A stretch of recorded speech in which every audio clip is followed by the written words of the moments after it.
Hey everybody, welcome to the channel. GI Joe here. I wanted to go over the release or the reveal that they did on the Twitch stream today. I was able to watch the majority of it, and I'm really excited for the things that they're going to put out. Hopefully by now you've seen it. If not, we're going to go ahead and watch part of it, and I'll kind of fill you in as we go. So let's go ahead and get started.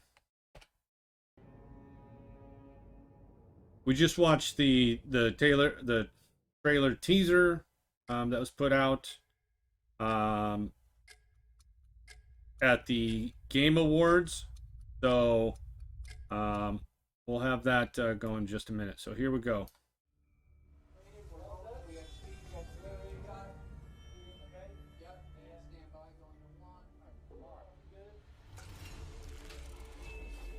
They did a really nice job with the graphics. I will say that much. And welcome to the 2021 Elder Scrolls Online Global Reveal. I'm Pete Hines, and along with the team at ZeniMax Online Studios, we're excited to show you what's in store for the coming year. We have a lot of exciting things to reveal, so let's get started right away with the man himself, Studio Director Matt Firor. Hi, Matt. Thanks, Pete. Hey, everyone. Now, Matt, before we start, if I can't where we are. scroll through a little bit of this. Inside the global headquarters of ZeniMax Online Studios. All right, we're gonna skip through some of this stuff. Pull back the curtain. They showed a lot of art and loot that they've got. So You and I were talking about this earlier. The Elder Scrolls Online is the most successful. More excited about how we got here. With 3 million of you joining the game. they talk a little bit about this, where they went on the where they've been. You're journeying through Tamriel in numbers that rival our console launch in So I just want to get to the actual video where they start talking about a lot of stuff. Hundreds of Elder Scrolls games. So these studio renovations, which are absolutely just like and better. They did some studio renovations, stuff like that.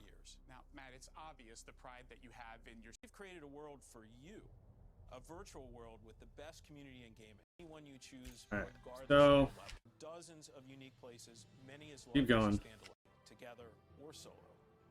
For many years, we've been telling some of the capturing your imagination as you adventure through Tamriel. If you haven't played the Elder Scrolls Online yet, yes, it's the proverbial best time to start. Now, Matt, I know you could talk all day about your studio, including right, some exciting plans for the future of ZOS that we're not ready to share yet. But what we're really here to talk about is 2021 and what's coming to the Here we Elder go. Scrolls Online. Now we're really going to start it. What do you got for us? We're going to take you deep inside the Gates of Oblivion year-long adventure, including Blackwood. First look at the big new chapter, the Elder Scrolls Online, Blackwood. We'll share new details on the setting and the story, and we got some great gameplay to show off. Now, Matt, before you go, I understand you've got something special for the community. Indeed I do. Let's get started with the world premiere of our ESO Gates of Oblivion trailer. Check it out. Here we go. Now.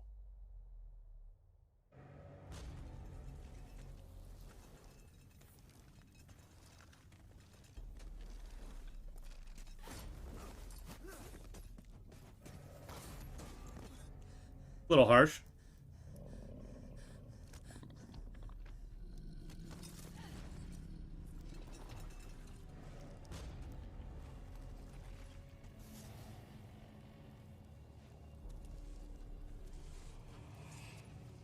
They always have some of the best cutscenes.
Uh-oh.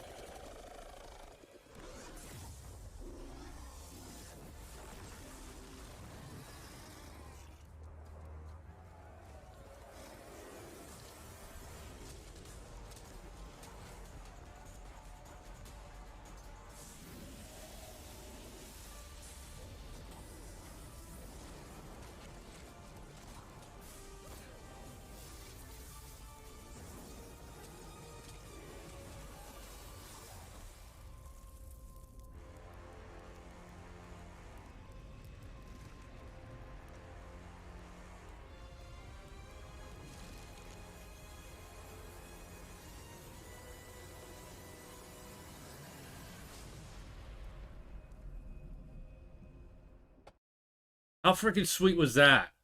Right? Oh my gosh. Oh, I mean, when I first watched that, I was like, oh my word. Oh, praise Talos, Alkosh, Sithis, whoever you subscribe to. Oh my gosh. That was amazing. I'm really excited about this one.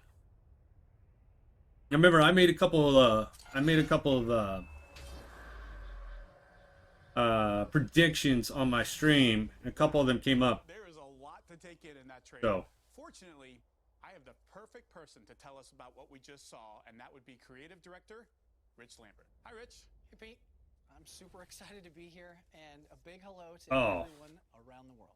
So, Rich, let's start with somebody that stuck out like a sore thumb in that trailer. And you know me, I'm not great at lore, but even I can tell Mehrunes Dagon when I see him. So, Dagon. Well, he's up to his typical princely things. He's the prince of destruction, change, revolution, and he is up to trying to conquer Nirn. You know, this is what he thinks is his realm of Oblivion, and it's rightfully his. And so, yeah, they put a lot of work into that. So if he's after the concept art is amazing. Tamriel is in danger, right? Always. Can't wait to hear more about that. But there's some other familiar faces in there as well, including a trio of pretty powerful women that we see in there. Tell us more about that. Well, the Bosmer in Pigtails, that's Everly Sharparrow. She's from Hrothgar, and she has been one of the most requested bringbacks for a very, very long time. You haven't done the Hrothgar series? Then yeah. And she was from Lyrinth? Yep. City. And then we have a character who I will call the Imperial, and she represents the player or the player's journey throughout the entire story. It's just like the Warden. It's like the Breton, the Nord, and the High Elf from Somerset and base game Imperial City, stuff like that. So start the journey in the Deadlands. So where are players going to visit first? You're going to spend a lot of time in the Blackwood area, and this area reaches from the southern portion of Cyrodiil. Leyawiin, right down there. I predicted that in my stream. And the main story takes you to bits and pieces of the Deadlands. You'll get to see it, but really the focus. So that's key number one. When I do stream on Twitch, probably on Saturday, I'll probably be doing a giveaway for that one piece. And this So is our take on Mehrunes Dagon and his realm. You know, we're 800 years in the past, so it's going to look and feel just a little bit different. Now, that's a good point to that's a good thing to point out, is that, you know, a lot of the stuff that they're doing is prehistoric compared to the rest of the games. Like Skyrim was in the future compared to what we are now in ESO. Well, Oblivion's also that way too, where Oblivion happened 800 years in the future from where we're at. So where you know, poor Todd was just absolutely tired from doing like 100 different they're kind of reminiscing about some stuff. Remember the very first day of E3 when we were showing off Oblivion that the AC went out in our half of the convention center? So we had fans that we had found to try and keep the room cool. Real expectations were amazing. I think you have I'm skipping through some of this so we reminiscing. The big bad, we touched on some of these iconic characters, and we talked about the locations a little bit. But the question that I have next is, why are we here? What is going on in the Gates of Oblivion that brings us here? Well, this is all about Mehrunes Dagon, and since the first era, he has been trying to take Tamriel over. And this story that we're telling this year is essentially a deal with the devil, deceit, and Daedra. So without spoiling things too much, I'll kind of set the tone where the Longhouse Emperors entered into a pact with Mehrunes Dagon, and they wanted to rule all of Tamriel in his image. And so he decided that he would create 4 ambitions, or weapons of mass destruction. to give them that power. And of course, things go wrong, and it's up to the player to discover what this plan is, what the ambitions are, and neutralize them to save the world. Great I concept just want art. to say that I can't believe a deal with Mehrunes Dagon went sideways like that. Is this a first in Elder Scrolls history? No. Okay, so I know many of you out there are big fans of the storytelling in ESO, and so we want to take a minute to hear from our lore master to find out more about Blackwood and the story of the Gates of Oblivion adventure. And the graphics, just amazing. All right, let me set the stage for what life is like in Tamriel during the Gates of Oblivion adventure, particularly the regions you'll be exploring. For you Oblivion fans, we're about 800 years in the past. Prior to the events of Test 4, a wise emperor named Uriel Septim VII ruled the empire in a golden age of power and prosperity. Until he got stabbed by Dagon cultists. Cultists, right? They're the worst. But that's another story. During the age of the Elder Scrolls Online, things are a little rougher around the edges. Petty kings and grand alliances have been fighting over Cyrodiil for years during a period called the Interregnum. It's total pandemonium, and no one sits on the Ruby Throne. Blackwood, the region you'll be visiting, is in southern Cyrodiil, straddling the Great Niben River and stretching east into the Argonian homeland of Black Marsh. It's a tough place to live. You got swampy roads, spooky alien ruins, giant man-eating frogs, the whole deal. Wow. Man-eating frogs. At the mouth of the Topal Bay make it strategically important. So you got a mishmash of different cultures all living eyeball to eyeball here. Argonians, Imperials, and even Khajiit from elsewhere cobble out a messy peace as best they can while wars rage all around. Here's a few of the factions you'll run into during your quests. First, there are the defenders of Leyawiin, the Ivory Brigade. These battle-tested Leyawiin serve the Chamber of Legates. It's kind of a ruling council for the city. Leyawiin's been on the receiving end of a bunch of invasions and occupations. The Ivory Brigade has no intention of letting that ever happen again. Then we have the Blackfin Legion, an army of Argonians loyal to Keshu, a big-time veteran of the Alliance War and an important figure in Argonian society. They're based in Gideon and protect Argonian interests in the region. Some awesome, Also have one of my favorite awesome factions, armor looking, or They're a looking like. tribe of Argonians who worship Mehrunes Dagon as There's their some awesome looking armor. You know, There we I go. love my Argonians. Combine them with one of my all-time favorite princes, Mehrunes Dagon, and you got a stew going. I'm super excited for everyone to dive into this year's story. You're gonna dig it for sure. Don't worry, it gets better. They got a lot of things to Thank you, Lore Master announce. Lehman. Before I get back to my conversation with Rich, let's talk about how you can get started on your Gates of Oblivion adventure. This year's chapter, Blackwood, is available for pre-purchase right now. Head to Oh, yeah. elderscrollsonline.com or your favorite online Pre-purchase retailer to this. check it out. Everyone who pre-purchases will immediately receive an in-game mount, and trust me, you don't want to miss out on this year's. We've got a new mount type this year. Get ready to travel across Tamriel on a Welwa. Look at that. Heck yeah. I mean, if that's not enough to get the pre-purchase, I don't know what is. Oh, that Welwa. And anyone who pre-purchases before March will immediately receive a new and exclusive in-game pet. We have a few different ways to pre-purchase, catering to both new and longtime vets. Plus, a bunch of exclusive in-game items you'll get when the Blackwood chapter launches later. So you get a crate, which let me do this real quick. Because you can't kind of see it.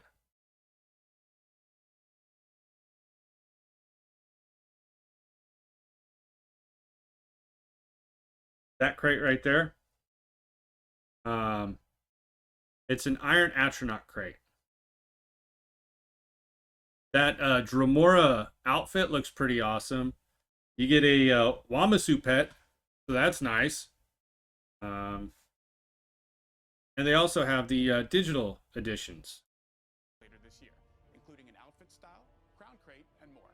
And with the digital collector's edition upgrade, you can get even more awesome in-game exclusives. We've got all the Let me go back and show you that. So you get a Sepatter pet, you get a Memento, a Nightmare Cinch mount, which I need to again take that off. A Deadlands Gladiator outfit and an Offer Weapons emote. So that's pretty awesome.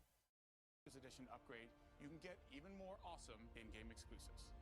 We've got all the be sure to check it out and get your exclusive mount and pet today.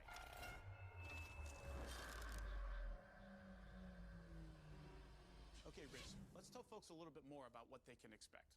This is another year-long story where all 4 major content releases help tell that story of the Gates of Oblivion. And it's going to be a very familiar cadence as well, where we have a dungeon DLC in quarter 1 and quarter 3. We have the chapter in quarter 2, and then the 4th quarter wraps up the entire season with a story DLC. And the very first is called Flames of Ambition, and that's the dungeon DLC. Now, Yes. Dungeon DLC, then the chapter, then another dungeon DLC, and then a quest or storyline. You get into those dungeons in a pickup group. You could join a guild using the guild finder that will help you find people of similar interests. Or if you're not really into dungeons at all, you don't have to worry about it because the dungeons help set the tone and some of the framework for the story, but they aren't mandatory. Gotcha. Now, we always talk about how the Elder Scrolls Online is welcoming to new players, both as a game and as a community. But if I'm a new player, how do I get involved with the Elder Scrolls Online? Where do I start? I think you just jump in. You just start playing the game and exploring the world and ask questions. Our community is unbelievably welcoming.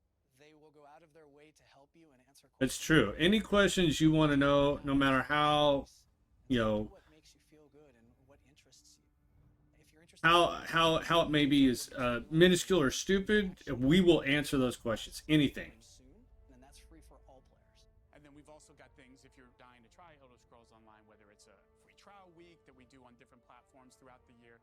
Yeah, no save cares. a little bit and see what all the fuss is about. Absolutely, yeah. Now, let's talk about the biggest part of this year-long adventure, which is that Blackwood chapter. What can players expect when Blackwood releases? So this is our biggest content drop of the entire year. It's similar in size and scope to Elsewhere, where And Elsewhere's it's all one huge. zone. We don't split the content up like we did in Greymore across multiple zones. It's roughly 30 hours of new content. There's new public dungeons, new delves, there's group bosses, there's a new Dark Anchor type of gameplay that we're calling Oblivion Portals. There's Oblivion also Portals. a new 12-player trial for our veteran players. So we get a trial. Tamriel, all of that Good. content is available to you regardless of whether you play by yourself, like I do, or you play with others, whether you're low level or high level, that you get just play wherever you want with whomever you want. It's your choice. Do what makes you happy. Anything else we could expect? Actually, we have a brand new tutorial, and This is what's really interesting. Chapter, and one of the long requested features of our tutorials is to let players have their own choice in the story that they want to play in. That is true. So when we first started the base game, you started out with the soul line and stuff like that, and then as chapters started coming across, you had a Rothgard chapter, you had a Morrowind chapter, you had a Somerset, an Elsewhere chapter. You'd have to start in a new zone each time, and you could never go back. So you'd start in Somerset, and you would end up in Somerset once you got done with the tutorial, or Morrowind, you'd end up on the Isle of Vardenfell, right? So you wouldn't be able to go back through the beginner quest lines that came out with base game with the soul line and the harborage and all that stuff. So this allows you to choose where you're going to start out, whether you start out in Elsewhere and get your dragon at, fight a dragon at level 6, or you start off in the base game where you've got you automatically get the you're in the harborage in Cold Harbor, so all that stuff. I like this because then you can choose which one you want. For some of us, we played through a lot of them, but we also, created so many characters in the base game that it was only when they added new classes did we get to play those. So with Morrowind, we created a warden, so we were able to play Morrowinds, and then with Elsewhere, they put out Khajiit or necromancers, so we were able to play in the Elsewhere chapter. But we missed out on Somerset because we were, we didn't buy another character slot, so we would just miss out on that. So it's really nice that you can pick and choose. If if you want to re-roll a tune or make a new tune, you can then go and pick which one you haven't done yet, so you can get to experience the entirety of the game from a tutorial perspective. So we did that this time around, where there will be some basic tutorial things that we teach you, how to swing your sword, how to equip abilities and move around. But then there's a moment in there where you get to choose your path, and you get to choose any of the stories from base game all the way through all of the chapters on where you want to go to next. You know me, I am always rolling new characters and starting again, and this seems like a really fun way to get in and start a new experience in Elder Scrolls Online. Yeah. So Rich, let's say I'm somebody who is fortunate enough to get their hands on a Series S or a Series X or a PlayStation 5. What can you tell us about the next-gen version of Elder Scrolls Online? Blackwood launches in June. Definitely PC, good to know about. Xbox One, PlayStation 4, and the next-gen clients that we talked about late last year, we're still working on those, so we'll have more details on those soon. But what I can say is ESO runs unbelievably well in compatibility mode on both the Series X and PS5. It's true. A lot of people have PS5 says it runs smooth. So Okay, Rich, so we've talked about the story. Yep. We talked about some of the key characters. We talked a little bit about the location, but I want to explore more here. Tell us more about what players can expect, the sites, what they're going to see when they explore throughout the Gates of Oblivion adventure. So like Greymore, you're going to see both familiar and unfamiliar places. We're 800 years in the past. So the familiar locations are really on the western portion of the zone, that Topol Bay area, and that contains the city of Leowin, which you got to explore a lot of Yep. Oblivion. It's going to feel very familiar. So I called that one right. So I get to that's one giveaway we'll give. More swamps, and this is where it starts to be our kind of own thing. And we're going to take you to Gideon, which hasn't been seen since 1994 in Arena. Now, we got to know the Khajiit in the Elsewhere chapter. Now we're heading to the home of the Argonians. So what can you tell us about what we should expect? Well, Argonians and Imperials, it's both them. I mean, but there's a huge part with Murkmire that was missing. Feel very different. This is more of a melting pot, and Murkmire was extremely isolated. So there's this really cool contrast, clashing cultures, Argonian meets Imperial. That is two clashing cultures if you were going to pick two. There's another area I think players are going to be really excited to explore, and that's, of course, the infamous Deadlands. What can you tell us about this unique area of Blackwood? Deadlands in the Blackwood chapter is going to feel very familiar. It's that iconic fire and brimstone, jagged edge environment that you see and explore in Oblivion.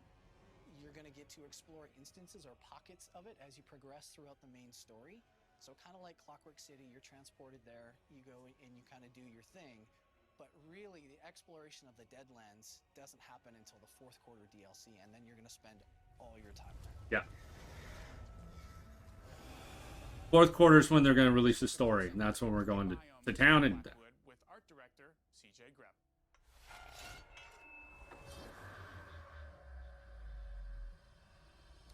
When it comes to biomes in ESO, we always begin and end with the we can skip all this. He's just talking about the art. Based on test 4. We'll see it. Epitome of Blackwood. It's distinct, and we're talking rolling shapes of our artists in the style. They did a really good job of looking at it. This is a wet, open area. We So haven't seen since cultural Argonian land to be a genuine castle ruins, and you're thing we're doing when we're creating an Elder Scrolls biome. And then Grove. In Daedra worshippers, it resulted in one of my favorite decorative elements we're so used to seeing in their. Look at that armor. That armor looks pretty badass. There's a lot of different color schemes you could put with that. I'm excited about that because cosmetics and fashion is endgame, so their architecture and their armor had to be melded with that specific edged. Yeah, Argonian Daedra basically is what it is. And pulling them together was a challenge, but ultimately looked to my eyes like something we perfectly balanced in terms of both ideas. Last but not least, we got to talk Deadlands, right? Creating a new Daedric architecture and motifs. Basic concept art. The realm of Oblivion has been really amazing. This is one area where simply copying past Elder Scrolls games was not going to be sufficient for us. There's a lot of ground to cover, and although should that be volcano? There you go. A little bit of the art. Rich gets into more details in a minute. Now we talked about it a little bit before, but there's a reason we're headed to Blackwood, and it's a familiar name for Oblivion fans, Mehrunes Dagon. How big a deal is the Daedric Prince in this year's adventure? He's the anchor for the entire year. It's all about him and his latest scheme to take over Tamriel. And he's such a big deal, we actually have him here in the ZOS studio. So yeah, they got some new loot out there, new merch. You can order it right now on the Bethesda store. Pre-order it. It's pretty big. So it's about the same size as the dragon statue I got.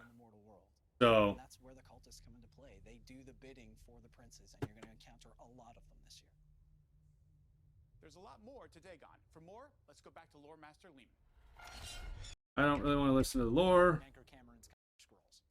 Cameron's is hoping what's different about bound to figured out all the delicate But look at how pull off the crisis. But he's learning, and that's never good. Will you learn more about him through the Blackwood and Gates of Oblivion story? Yes. Can I give you the specifics? Absolutely not. Spoilers, right? I will say that over the course of the year, you'll get a better sense of who Dagon is, all of that. Dagon has a lot of cultists that we view. He taps into that rebellious streak we all have. I think all of us have a little tables, the beach, and you be nuts. All right. Moving on. Before we wrap up, we've got one more thing that a lot of you have been asking about. And Rich, I wonder if you want to let them all in on what you've been working on. I'm very excited to announce that we'll be introducing companions later this year. And companions are adventuring buddies. They're unlocked via Blackwood through quests, and they provide utility and support for players as you explore the world of Tamriel.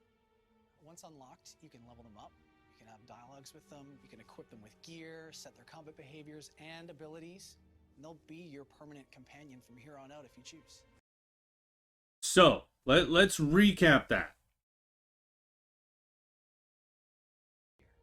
Companions are adventuring buddies. They're unlocked via Blackwood through quests.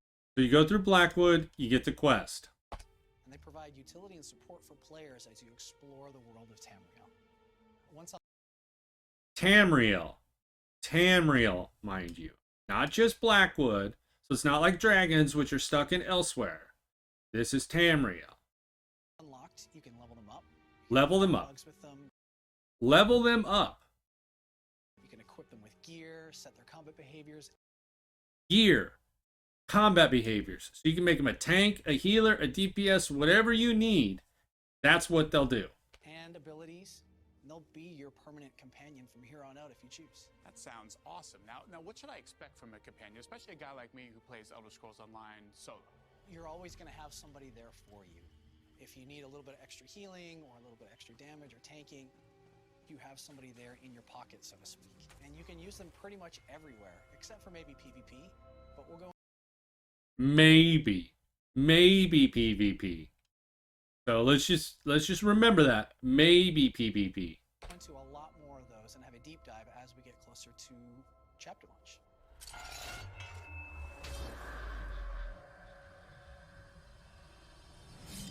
And that's a wrap.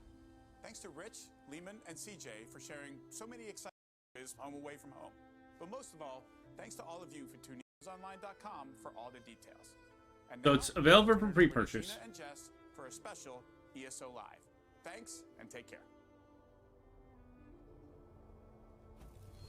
Now we're going to go over to Gina and Jess. They're community managers.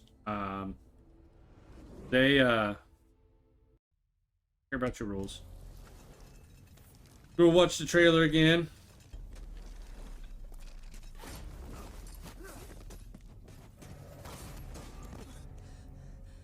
It's deserving of a second look. I'll try and shut up through the whole thing.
I don't care what you say. That is awesome. So it will be out June 1 on PC.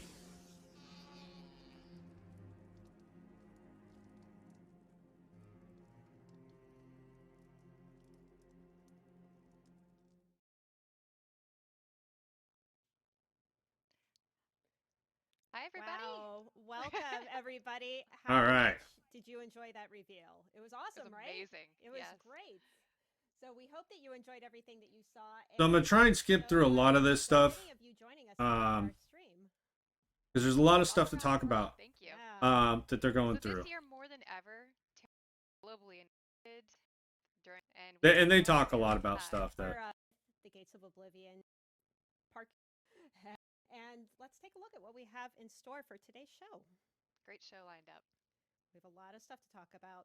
Yes. So first, we're just going to do a quick recap of the announcements from the reveal event that you just watched, and then get into a brief explanation of all the various chapters that SKUs is kind of an internal term. This was my mistake putting that there. All the different kind of variations of the chapters that you can purchase, and all the different things that you get for. There's like digital downloads and digital collectors. We're also going to showcase a bunch of new ESO merchandise that's available. We'll skip through a lot of that. The most fun part. And then we are.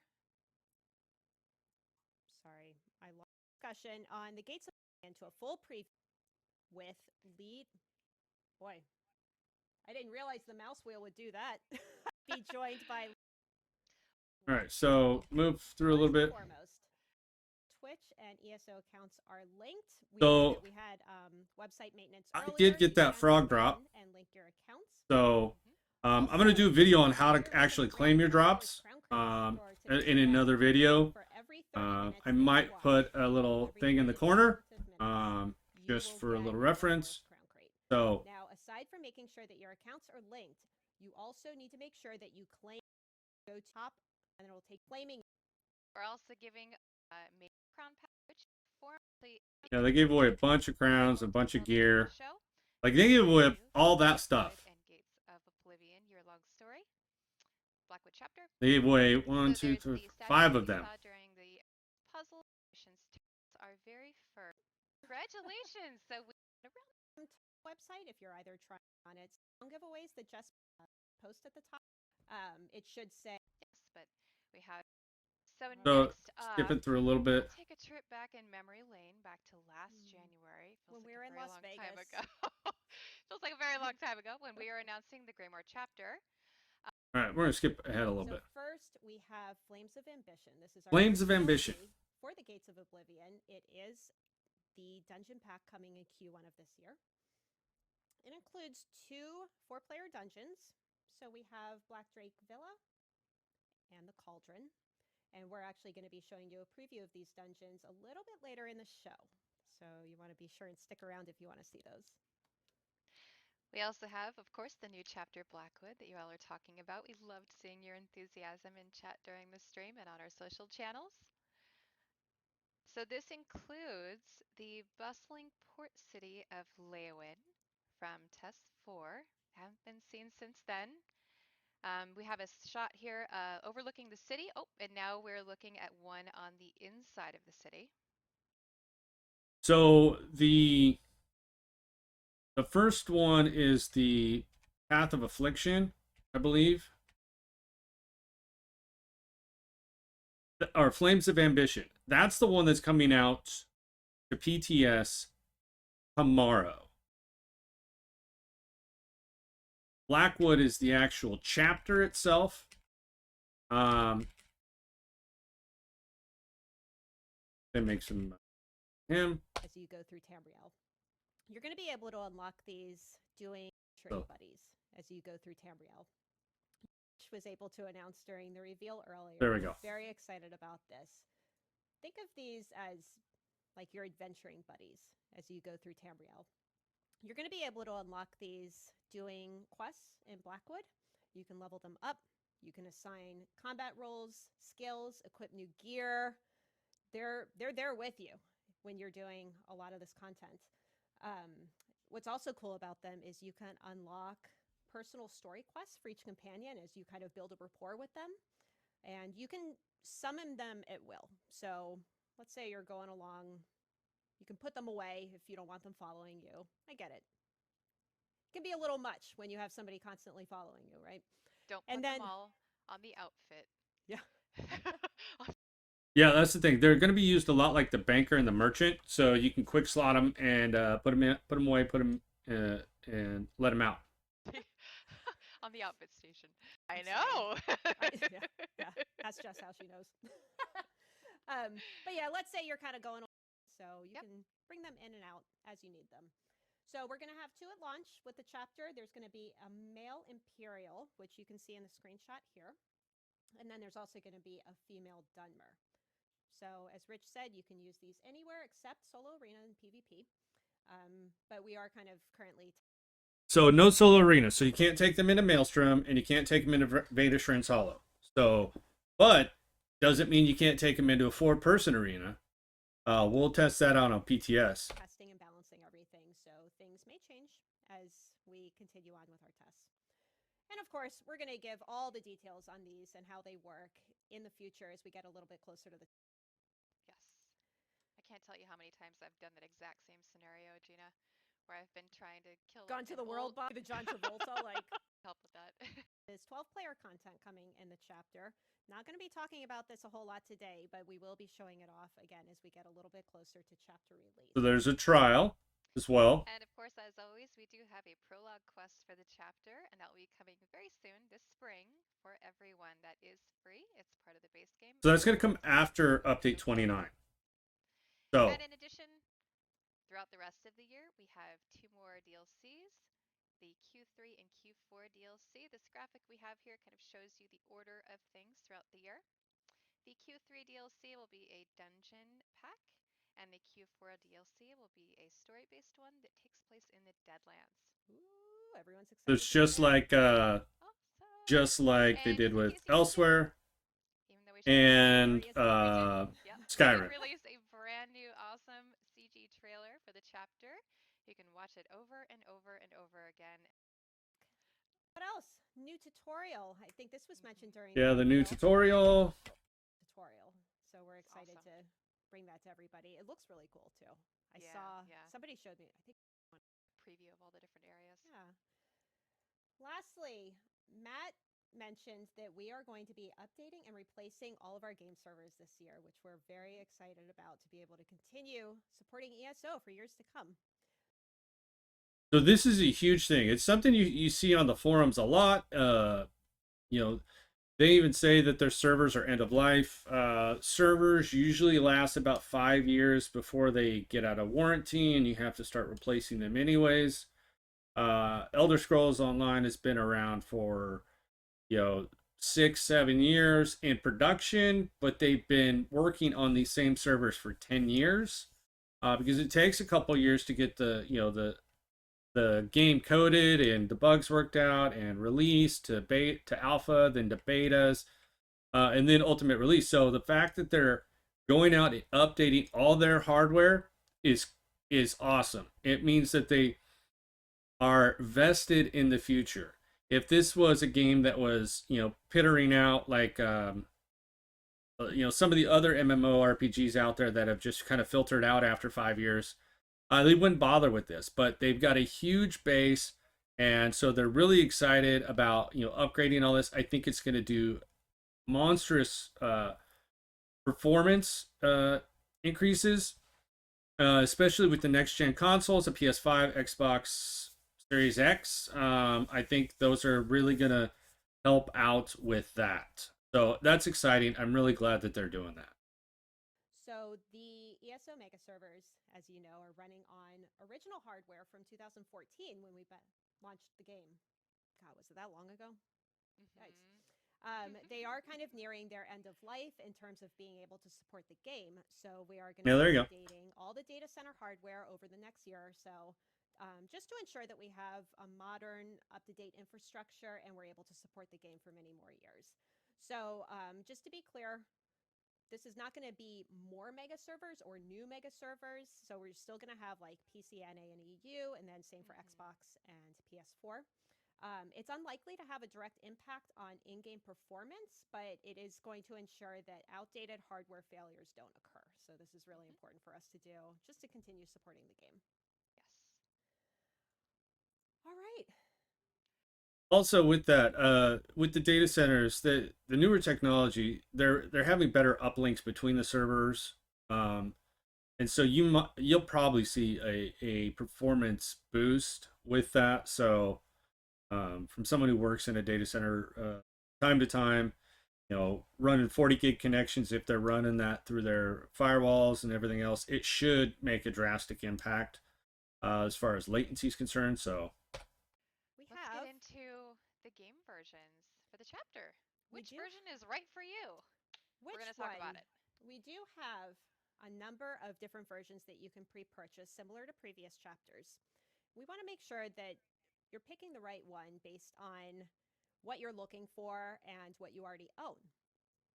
So for starters, and this graphic that we're showing here, we'll be sharing this on social a lot, so you can really kind of digest it and read it and see which one is right for you. But to talk through it for a little bit, we have the Blackwood upgrade, which is great if you already own Elder Scrolls Online, if you're an existing player. And this comes in the regular version, which is just the chapter.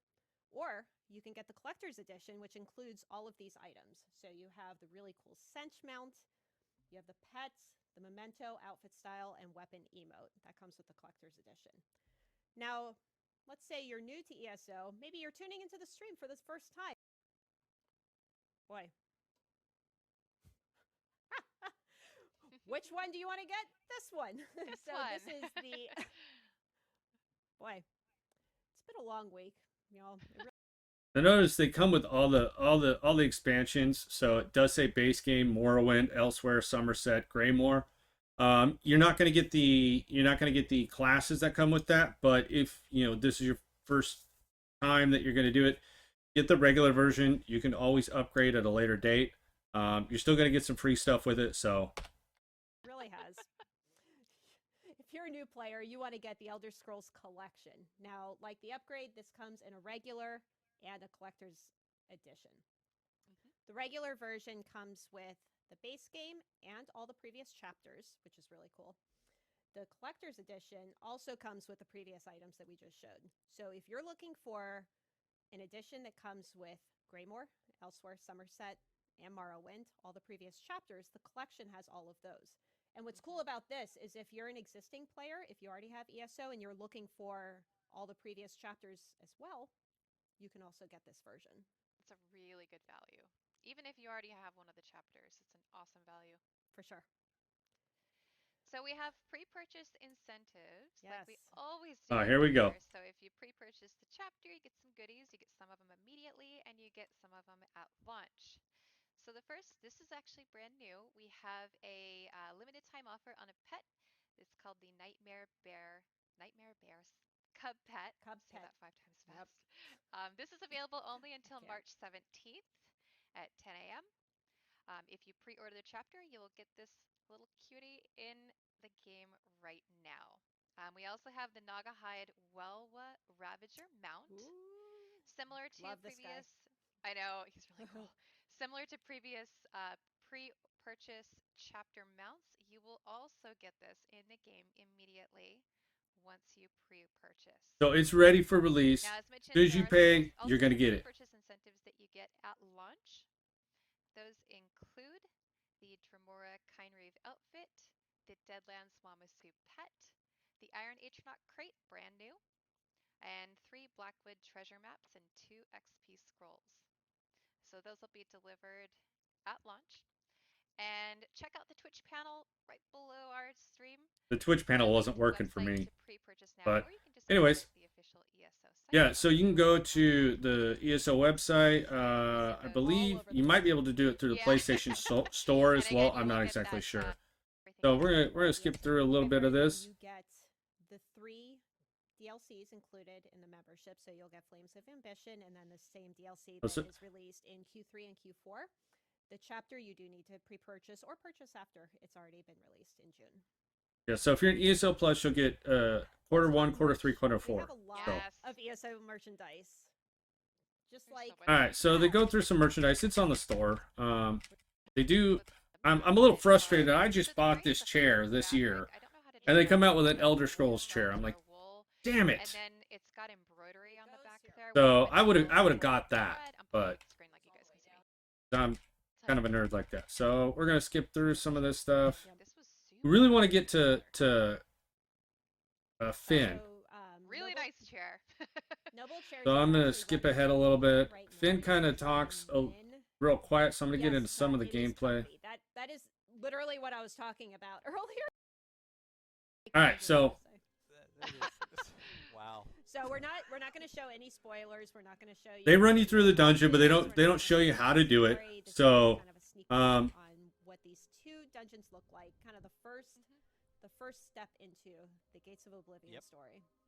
And I am on an internal server, and I am going to be using developer commands to kind of skip past some of these things, just so that you know. It can give So you a don't little think tour. that don't think that this is like a special ability you're going to get next. Part of the update? No. Yeah, it's not No, when it's FOA goes live. You're not gonna get these special abilities. All right. All right. So I guess before you Where are we start gonna- off, how do these dungeons sort of tie into the larger Gates? It's Her- no one really cares. We want to see the dungeon. If you notice this, it's on the west. The one's in Deshawn. And the dungeon's called the Cauldron. And the next dungeon is in Gold Coast. That was it. My bad. Gold Coast, and it's right up here. And that one's called Black Drake Villa. We'll go to that one in a second. So you but can first- just walk up to these, Yes. or you can use the dungeon finder. If you don't have a ESO Plus and you don't have the Dark Brotherhood DLC, you would only be able to enter them by clicking on. You would only be able to enter this dungeon by clicking on the icon or using the dungeon finder. But if you do have ESO Plus or have bought the Dark Brotherhood DLC, then yes, you can walk here from Gold Coast. And Deshawn is in the base game, so you can walk here anytime you want.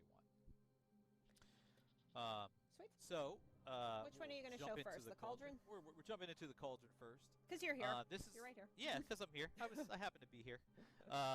This is where we get to meet. If you saw in the trailer, you saw the Dremora. That Dremora was Lyranth. We talked a little bit about it in the reveal trailer. She is a fan favorite. She was in the base game. She was in Imperial City. She actually was I believe she was the quest giver in White Gold Tower. So you saw her at this point. And she shows up here and guides you. No, I believe it was Imperial City Prison that she was the quest giver The for. story behind the Cauldron is this group of dark elves and this guy. The villages have been raided by followers of Marin's Day. All right, so we're gonna skip through a little bit. He just kind of talks a little bit about the storyline. We really want to see what the dungeon looks like. You're gonna find, and again, I am. You're cheating. These monsters. Yes, I'm cheating.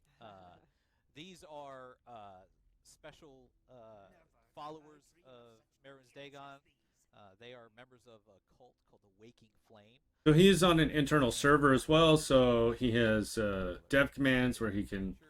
They're not attacking him. Cool new watcher up here, which is like a Marin's Dagon watcher. Chat, I see you. I see you asking what he's wearing, and we are going to show you. We will when talk we about get into that. some better yes, lighting. As Yep. typical, I am wearing stuff We from got you. the new dungeons. So I You will go will cover over it, that yep. exactly. They noticed. Yep. So we're going to. This dungeon is a classic, more classic dungeon experience that we've had. That's a dev command to wipe everything. Than some of our newer things. So some of our other newer dungeons have had like 3 bosses, 3 hard mode. This one has 5 bosses with a hard mode, activatable hard mode at the end. So it's a much more classic experience. The other dungeon, Black Drake Villa, actually is 3 bosses, 3 hard modes. So I'll give you an idea of some. That's of an the visuals armored here. Ogrim. This is, what these guys, what the followers of Marin's Dagon are doing is part of the mystery of this place. You don't exactly know what's going on. You don't know what they're doing, so you have to kind of figure it out as you're going through here. And we're not going to tell you. No, we are not. Not This today. This is just some cool. Oh, dead bodies hanging up there too. It's funny because we give kind of an idea for the story for dungeons a lot of times, and we go to our world builders and our stuff. And our world builder Mars, who's See, that Ogrim looks pretty badass. and he like consistently just knocks it out of the park with what he delivers. Like, we didn't say, That looks awesome. you know, oh, we want this like puppeteering kind of thing with cages. We didn't ask for that at all. He just kind of put it together and was like, this looks cool, and we're like, yeah, it does. So yeah, he really knocked it out of the park in this dungeon as well. And you go through different parts of this dungeon to kind of see. So initially, this a heavy sack. like, you know, Never leave a heavy sack behind. This is Deshaun. This is stuff you've seen before. This doesn't look all that different. And let's skip through some of this stuff. Try to do this without spoilers. I mean, you have to, because we already told people how deep it gets into the story. This is the next boss is a taskmaster. And after I'll probably end it after this one. We can take a look at here, and then as you transition to the next part, you get a little bit more idea of what the story is. Lyrinth had journeyed ahead to find out what's going on, and she's probably going to talk about the story. Let's go ahead. run away. So you get to venture forward, and you have to travel this lava-like path. I wonder if it's going to have an orb, just like in Vedastrand's Hollow. You know, Marin's Dagon followers, they are attracted to lava. They're like, they're like. All right, he's going to show you the outfit now. So, I mean, he's physically. Never mind. Anyways, so Moving on. People that are looking at kind of what I'm wearing and stuff. The skin that I have on here is the unlockable skin for completing this dungeon on Veteran. So if you complete this dungeon on Veteran, you get this skin that you can apply to all of your characters. The armor is the armor that drops in this dungeon, and that helmet, which looks so cool, is actually the monster, the Undaunted helmet and shoulder that you get from this dungeon. That is I awesome. guess he has. That's a pretty awesome. That's a pretty awesome hat, though. I mean, the skin. You know, if you're into that, if you're into the gory looking skin, just doing it on vet, you'll get it. So that's nice. You don't have to do vet, hard mode, speedrun, no death, all the achievements to get it, like some of the other ones. He has magic. Like Cradle of Shadows, you had to do like no death, hard mode, speedrun. So. You do the VO for it, huh? Yeah, right. But look at that. Oh, what are you trying to say? Oh, look at that. That's a great looking mask. Yes. So that's all I'm going to show you as far as the bosses are concerned here. But if I say you go through this lava cave All right. story of. He talks a little bit more about it, but. We're going to take a look at too, right? Order. Yep, you can do them in any PCs, Lyrinth, and. Cool. So he's gonna port us over to the next one. I gotta tell you, Lyrinth is my favorite. Yes. It is very specific, right? We have a lot of characters that are that. Tamriel. All right, come on. Your audio's All going right. in and out a tiny bit. Oh. Let's. So this is the Right, we'll prepare this is the next dungeon. All right, so where are we headed next? We are now in Black Drake Villa. So this is again in the northern section of the Gold Coast, just south of Cyrodiil. And this is Black Drake Villa. For those lore hounds out there, they may recognize. Okay, so he's gonna go over the lore a little bit. We don't really care. The Black Wreck, but we are here for a very specific purpose, and our good friend Evely Sharparrow is here. Hey. Yay. Oh, Miss Sharp Arrow. Real quick, I saw somebody asking if they don't have access to Gold Coast, if they can still access this dungeon, and yes, Absolutely. you can. So again, just because you don't own the DLC, you can still access it. Icon for the dungeon. But you have to go through the map. You can't walk there. You have to click it like you would port to your house or a way shrine, or use the group finder. He's really hard to hear. His mic is really bad. So yeah. I'm gonna skip through a little bit.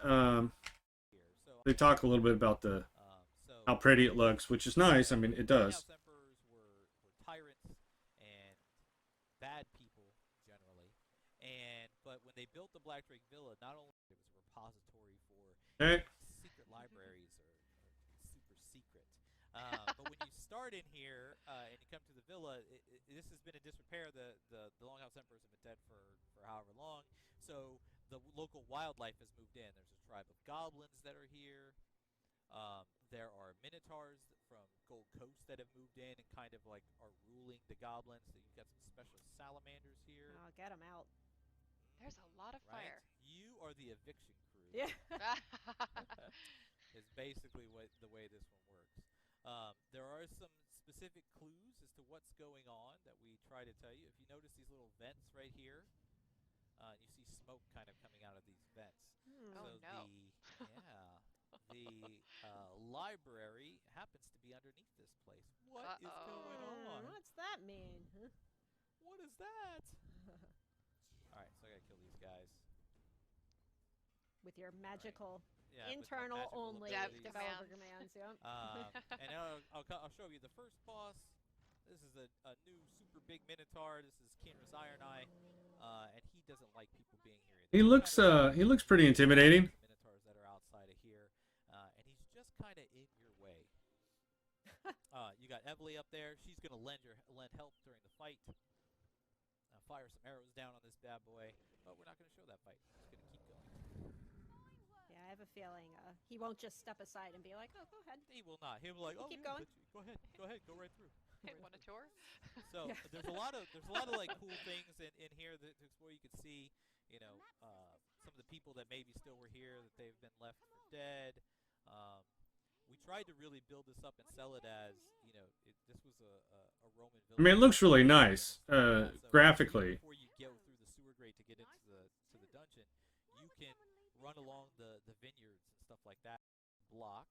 So we're gonna skip through here. Go underneath, and this is where you start to see what's happened, kind of, to the library. You ever notice that imperial people statue. love leaving their cellars unlocked in games?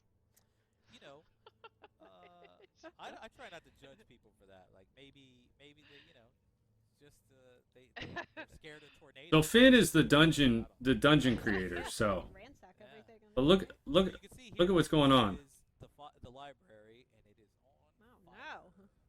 So you can see the Oh, vents the and the books. roof. This is where the smoke was coming from through the vents. All the books are being burned. It's amazing the character's not coughing at this point. And these guys, the True Sworn, are some pretty cool, like, arsonist style. I like the Imperials, it looks like, yeah. I like the lattice work on his mask. That's really cool. Yeah, these guys are super cool. And they have these little Look at that, lighthouse like, that they've summoned. wolf golem thing. Like burning this whole Yeah, thing. he's just standing there. He's like, Yeah, he is. He's just just burn like this whole book. All right, so The entire library. Cool scenery here for there's a couple glowy things. Those are for the hard mode activation. For each on veteran, you can activate hard mode on each of the bosses. What indeed? Those are What cool. Great Oh, question. is that a spoiler? indeed? What indeed? So moving along. Nothing to see here. They're still alive. I think there's fire ghosts up here. Yeah, there they are. Not a anymore. fire ghost. Look at that.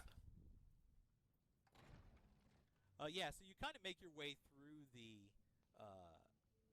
library. So this is the second of the dungeons. Some enemies here. The Flame Hound. incinerator, the last boss is there. He kind of sets up a flame wall, prevents you from getting anywhere. Sends his enemies, his buddies against you. More burning specters. Chat's Come on, like, how guys. do we save the books? Well, you might be able to save the books eventually. Not all of them, mind you. But this is cool. Evely learned a trick. She's got water arrows. Water arrows. New skill line. She knocks that fire out so you can get through there. She's gonna take the high road. She's gonna be walking. That might have been. It might be. Okay. Find out what it was. Yeah, I see her. Yep, there she is. Oh, a chest. She's searching. You're searching. You're actually just trying to find out what's going on. Why? Cool statues. Probably something to do with those statues. Really nice. Are those Imperial? They are indeed. So this is the rotunda. This is the second boss. Again, really cool space. That imperial, almost Roman architecture, and boss, you see the final boss is talking to Captain Geminus. There's only 3. He's now dead. Only 3 bosses apparently. Well, that We're was gonna easy. follow them out. Yeah, I know that was easy. Just make these harder. Again, all three of these bosses are. There are 3 bosses in the dungeon, and they each have their own activatable hard mode. So, Yeah. So all this 3 bosses can be activated hard mode. So this was a spot where Mud crabs. Oh no. Relax and whatnot. You're kind of outside of the. This is cool too. What's this? Whoa! What? Well, that was interesting. Do it again. No, I will. Do it again. Do it again. Yes.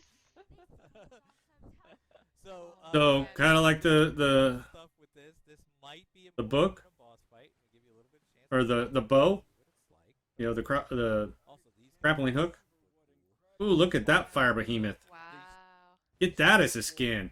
What do you think about that? fire-based and arsonist-based, and I would totally rock that as a skin. burning specters. They have the flame hounds, and they also have these fire behemoths. Which is funny. We talking about skins. So And this is the Walled Arboretum. So this is the final boss. I'm not going to spoil what this is or what happens here. I will show the final boss though. Big fight space though. He looks so cool. Pyroturge and Kratix. does he have no weapons? What does that mean? I know, right? Isn't that So cool? pretty. Isn't that cool? That's the first time I noticed that. Think about this fight. You'll have to wait till tomorrow. Tomorrow. I noticed he doesn't have any weapons. What is he? Did they put unarmored in the game? Let me ask you that.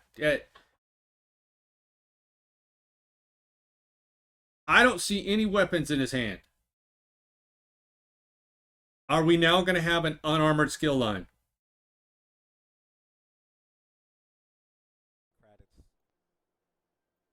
Oh man, see, I'm looking at that. Look at that. On the wall back I there know, too. right? Isn't that So cool? pretty. Isn't that cool? That Well, is if you want to find out anything about this fight, you'll have to wait very till interesting. tomorrow. Wall back. Kratix. Oh man, see, I'm looking at that. So, for this dungeon, the veteran reward is the I did not memento that realize that. summons these little flame salamanders, which He did not have. you may see in a boss fight if you're paying attention. So it kind of ties in. It's kind of the same effect that you would see. That's an interesting thing that I just realized. And, So that will be very interesting to find out. Also has again item sets, the 3 item sets plus that you saw the flame behavior. Now we also It does- have a few new emotes that are actually tied to Battlegrounds in Update 29, Yes, we do. Oh yeah. which we can. For Battlegrounds, you're also getting emotes. Let's show you. So the first one, I don't know which one you're going to do first. We have the Scorching Whichever. Chaos Ball. And you get these just by competing in Battlegrounds. We got hot potato with the chaos ball. For those of us that do Battlegrounds. Hot potato, hot potato. Now we also have the Chaos Ball Victory Dance.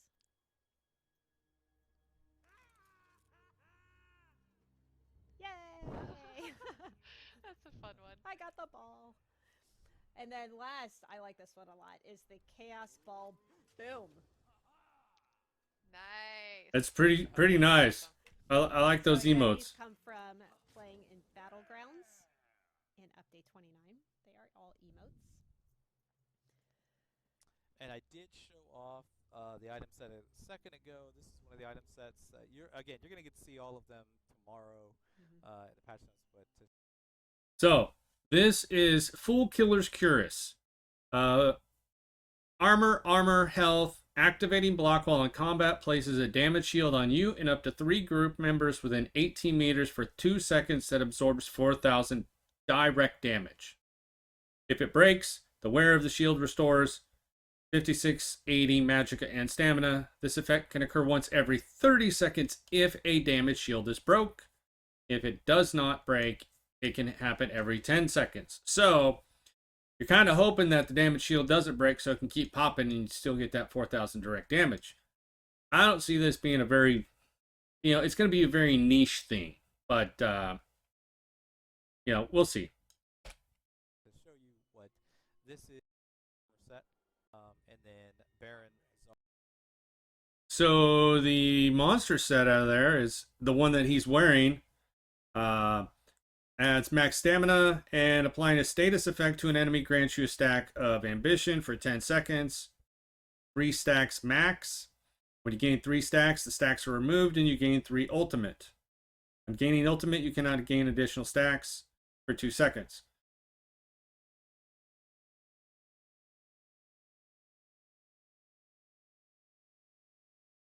So basically, every time you apply a status effect to an enemy, you get a stack, and once you have 3, you get 3 extra ultimate. I mean, I don't know. I don't know about that one, but we'll check and see. Again from the Cauldron. That is such a cool look. Yeah. It is, right? I love it. I love it too. Yeah, it was really cool, and when you see it, kind of, it's pretty awesome. Awesome. Yeah. Much. Yeah. For showing us around. Thank you. Okay, bye. Here, pulling winners straight from Twitch chat. If you want to see if you've won. And for drops, so for every 30 minutes, forget about the Dragon Frog pet too, which we won. And welcome, Brian. A lot of you are that are coming into this update. So this is allowing you to. Oh well, there's a house. So we're going to allow you to fast travel outside of your homes if you want, or you can still travel inside.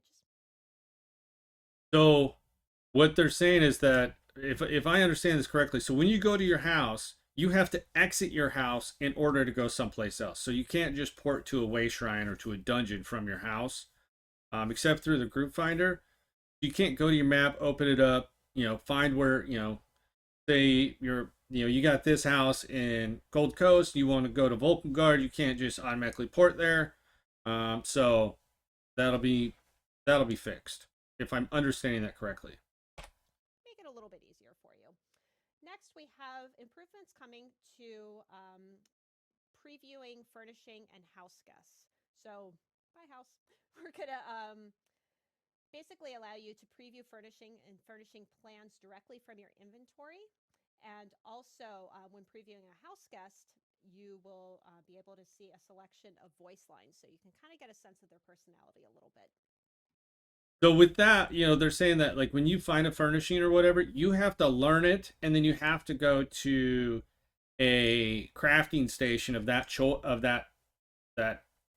whatever it is, whether it's blacksmithing or clothing or woodworking, whatever. You have to go there after you've learned it to see what it looks like. Now you're going to be able to preview it using the preview command while you have it in inventory before you learn it. So if it's something you don't want to learn and it's not your style, you won't have to learn it, and you could sell it or put it in a guild bank or give it to a friend. So that's one thing. And then also before you place a house guest, you'll be able to, whether or not they talk a lot or talk a bunch of nonsense or whatever, you'll be able to get with that. So decide if you really want them chatting in your house or not. We have a furnishing. We have a bunch of new furnishings coming in update 29. It's called the Ethereal Well. So when you place this in your home, you and your guests will be able to fully restore all health, magicka, stamina, and ultimate. So this is going to be really cool if you're doing like dueling tournaments, or if you're trying to do some DPS parses or something, you can use that furnishing and replenish everything.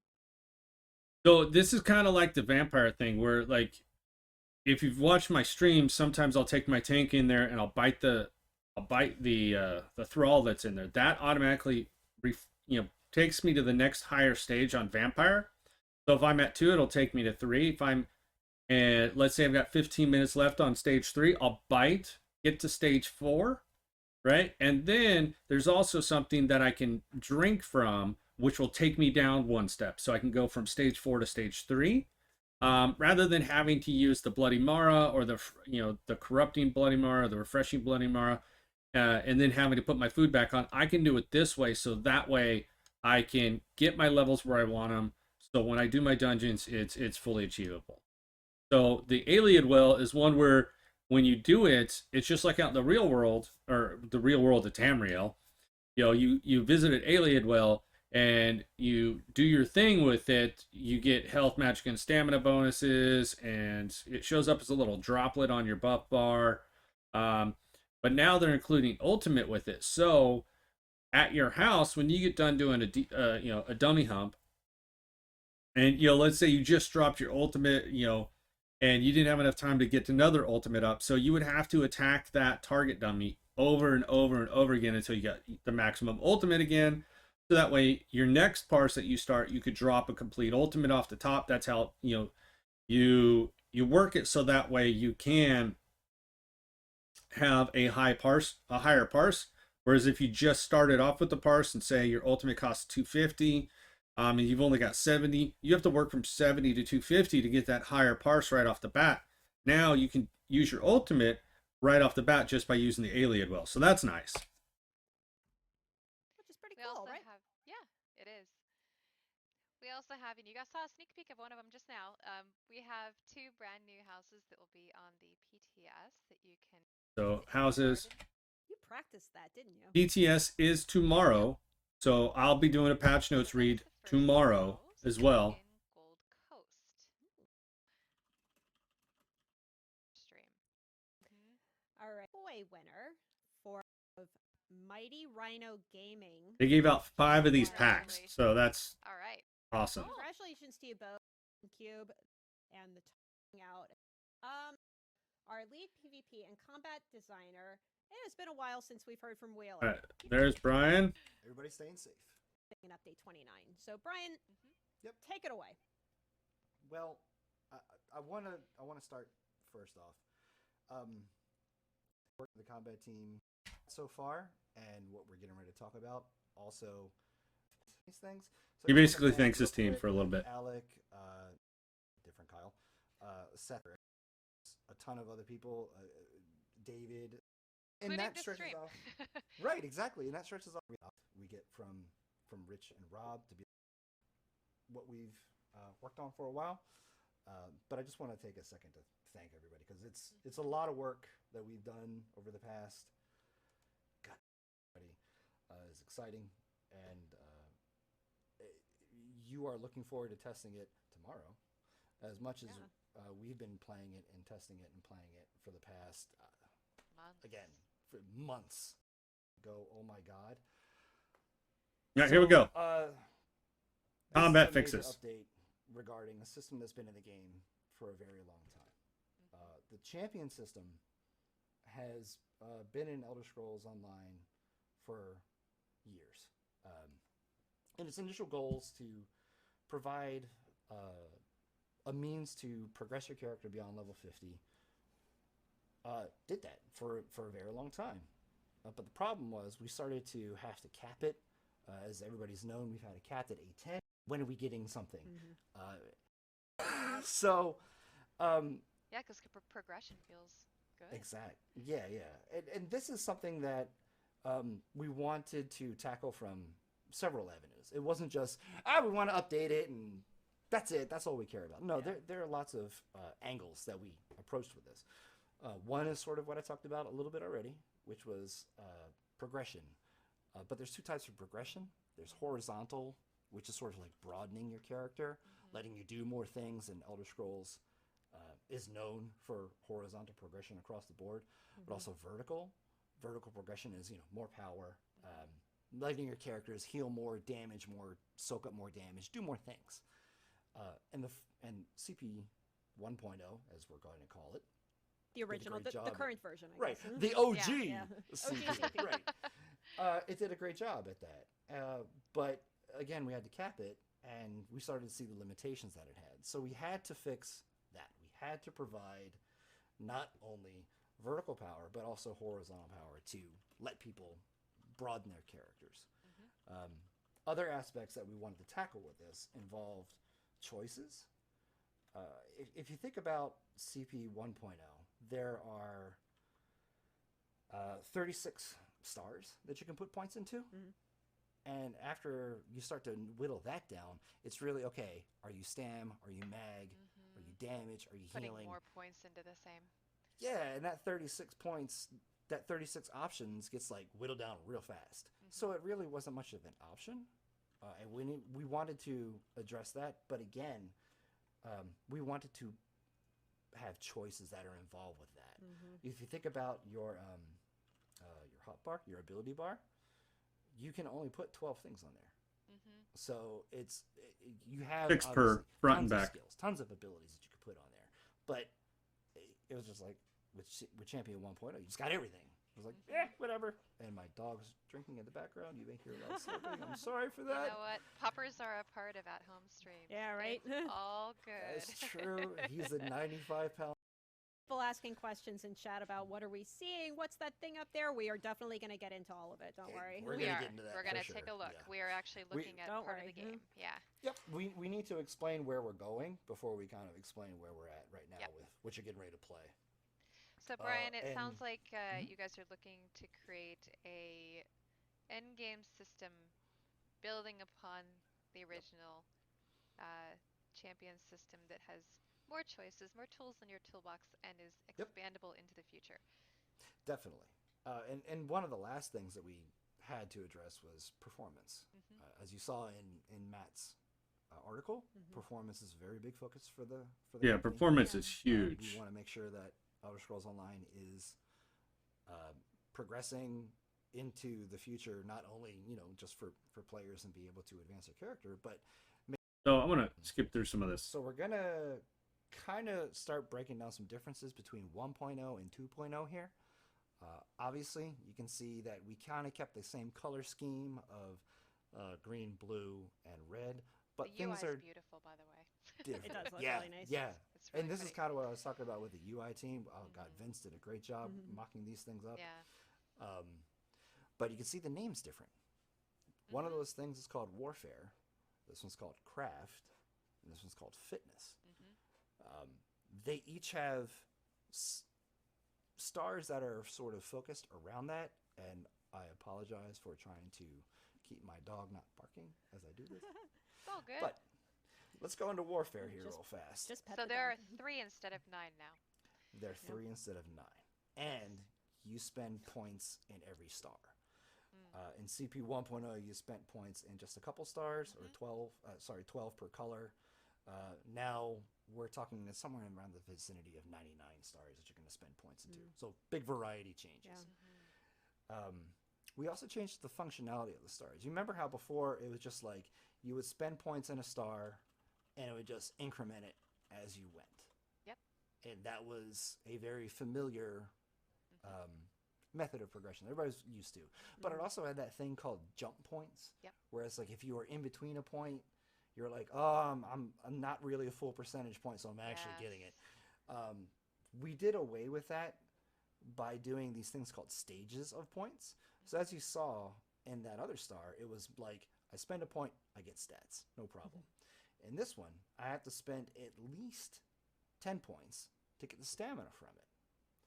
If I keep going forward, obviously I can spend some more points. But this gets rid of that concept of jump points where you're like, oh my, I'm not fully there. I don't Right. really understand it.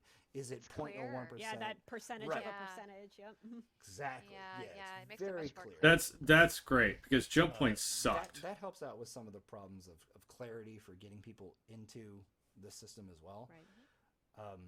But we're kind of talking about vertical progression here more than horizontal, and I'm going to touch on horizontal in a second.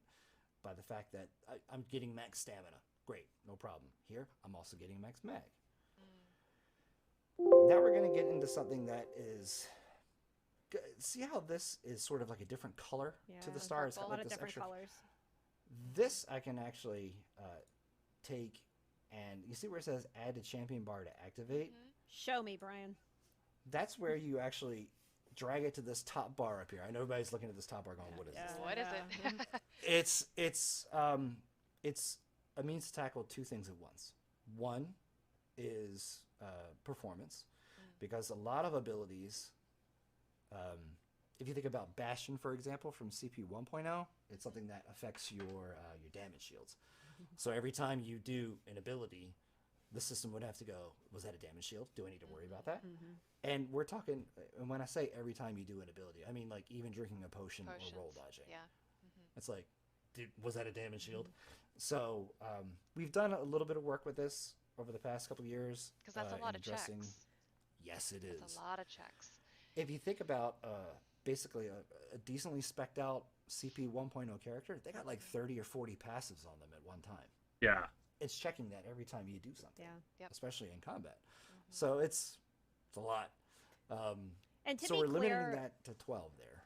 I was Go going to ahead. say, like, that bar up there, I'm pointing with my mouse, like everybody can see it. The bar, the champion bar up there, I see people asking, like, is this permanent? Can I respec this? Like, think of it like your ability bar, where you can kind of swap ability out bar. abilities. Yeah. You can move things in and out in different Yeah, like, situations. Here's a real clear example. It's like I got something there, there, there. As long as I'm not in combat, I can swap those out. Yeah, No so problem. you can. So do it's this just like anywhere. changing It your doesn't have skill limitations bars. Of location, it's just whether or not you're in combat. Right. So you do have to start making some choices on which ones you want up there. Now that does bring up a valid point that if one of the concerns is, oh my god, there's only 12 passes up here, what about these other ones? These are things, if you think about like an item set, when you get max stamina on an item set, that doesn't function the same way that an ability would work. So this is just straight up giving you a stat, no problem, there's no performance hit on that. So not all the stars you see have to be slotted.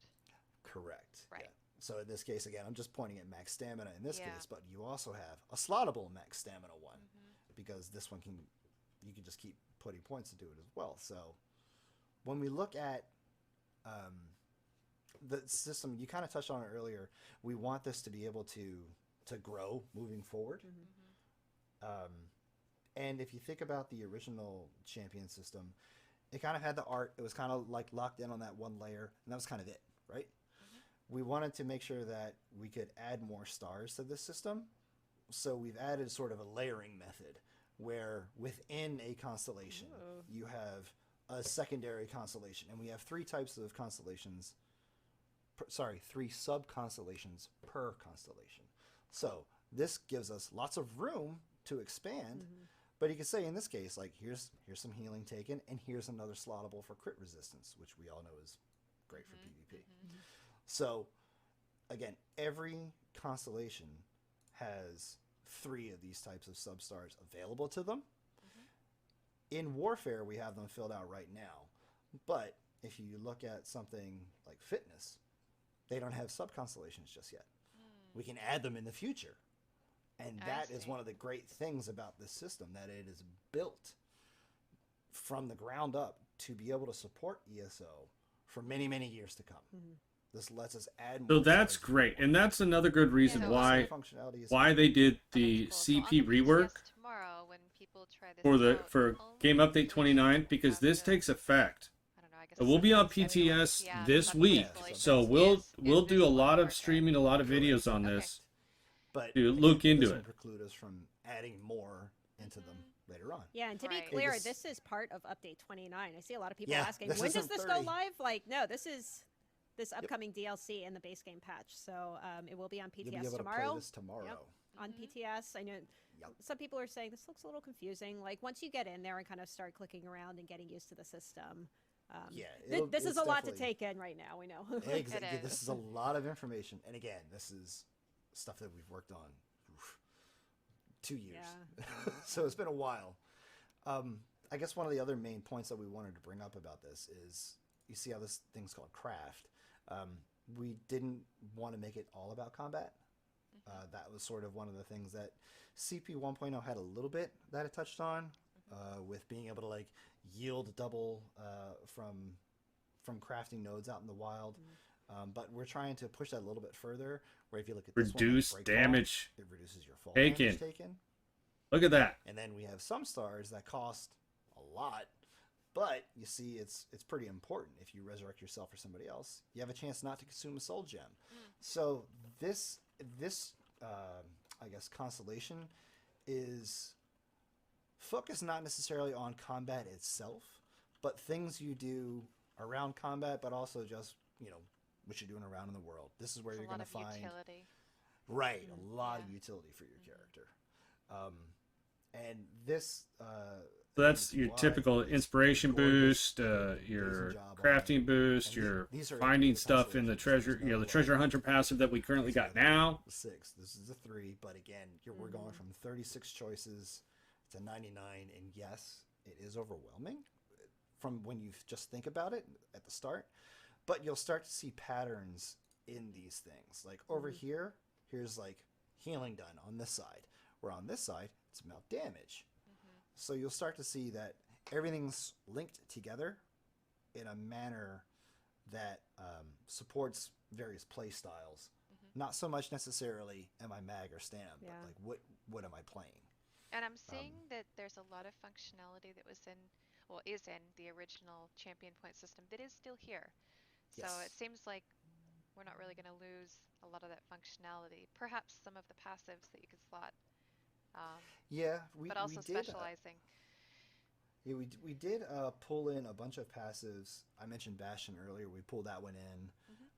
We have things like Unchained, various CP abilities from CP 1.0 that we pulled into 2. But obviously, there's some new ones that we've added. There's a lot of new ones, yeah. Right, like this is an example, and this is where we get into that horizontal progression, because as you Whenever are you kill an progressing enemy through under the effect of a there's status gonna be a effect, point where they you've gotten violently as explode much, for I guess, vertical power out 2,000 of it Oblivion damage as per you can, stage and to then it turns all into other enemies choices in a of what 4 you meter wanna radius. slot instead Right. of what you've had up there. But it is obviously important. So that's kind of like to Vicious slot Death, but all for 12 of these as much enemies. as possible. It's just like your action bar. Imagine that And with that Vicious is, Death. Ooh. a conscious decision that we've looked at design-wise. It's like we want there to be choices and there to be trade-offs in this new system. But again, because it's expandable, and because that we know that we can keep progressing this in the future, we think that the capability of adding all kinds of new and unique stars to the system is boundless, and we can't wait to add more stuff to it. Yeah. That being said, obviously everybody can see that these numbers add up way beyond 810. What's that mean? They do. So the cap will be lifted. We wow. will be going up to 3,600. 3,600 CP. Everybody's grinding now, right? Like I have, I think 1,500 CP on my PS4 account. I mean, I'm not even halfway there. That's going to be a monstrous grind. But I think it's a good thing because now there's incentive to keep doing all this stuff.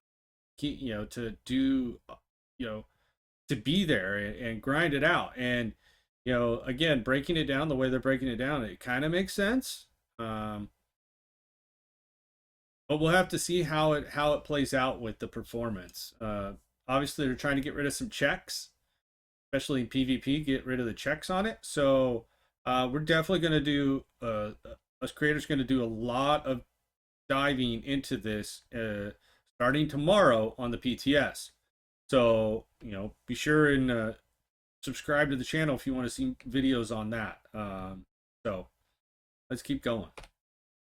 So people who are already higher Yes. or at the cap, Let's be able to spend the points. Yeah, yeah. Oh boy, oh boy. And in doing that, we did address the curve, the rate to level up. So you will be able to level up and not like blaze through it, but it's not like, oh my god, I'm stuck getting up to 3,600. There's definitely there's a point again where you start to get as much power out of this as you're going to get, and then it just turns into choices. And that's again what Elder Scrolls is all about. It's about choices. It's about building your character, how you want to build your character, and about the situation. Exactly. And if you want to respec it, you kind of touched on this earlier. It doesn't cost anything to change what you have slotted. It still costs a standard 3,000 gold to, change up your stars. Like if you wanted to go through, right? You can just go, okay, I didn't want 40 points there. Let me change it and put it somewhere else. That's still the 3,000, of course. Yeah. Brian, I see a lot of people in chat asking about the gear cap. So we talked about the champion point cap being raised. What about gear cap? It's still going to stay at 160. Okay. Level 50 CP 160 is still the same. Okay. That is not going to change. And to be clear, guess- like, you know, we touched on this earlier, how Matt said in his kind of retrospective last year that a lot of our focus is on performance this year. You might be looking at this like, oh my God, you're redoing this entire system. How is that focusing on performance? But a lot of this does help with perf issues, as Brian was saying. And they've been working on this for And that years. gets back to, again, the functionality of this champion bar for one. Because if you look at On Guard, for example, it's while under the effect of crowd control immunity. That is a requirement that has to be checked. That is why we have it set up right here, where it's you have to have this slotted. You just don't get it for free. Right. If you want to have that bonus, you need to actually commit to having it. Yeah. Versus just 30 or 40 passes on your character that's just checking every time you're doing something. So this reduces the amount of passives that have to be checked against the server any number of times per minute to 12 at any given time. Is that right? It's not even per minute; it's per action. It's Yeah. Oh, true. anytime you do anything shy of WASD movement and jumping, this is going to cut down on that stuff. Whereas Again, before it was dozens. Right. Yeah. Of passives. And Right. I want to stress this isn't a silver bullet. This is a step in line with what we're trying to do as a studio to progress ESO. I think it's going to help out enough. The and to make performance sure that in we're Cyrodiil and building, Trials and Dungeons, you're combat going to see a lot more of it. abilities and systems that support that goal. And that was a major part of the champion upgrade system. Brian, one thing I'm seeing is we had talked about how you took this system and this gave everybody as a team the opportunity to not only make it more performant, give players more choices, make it more expandable, but I'm also seeing that you all took that opportunity to also look at where you could give better choices, where you could make improvements on some of the passives that were available and what's missing, or what have players been asking for that we could add, and that's really cool. And that gets, I guess, it's really pointed out in the warfare tree, where on this side, again, you have sort of the damage style stuff, and on this side you have the healing.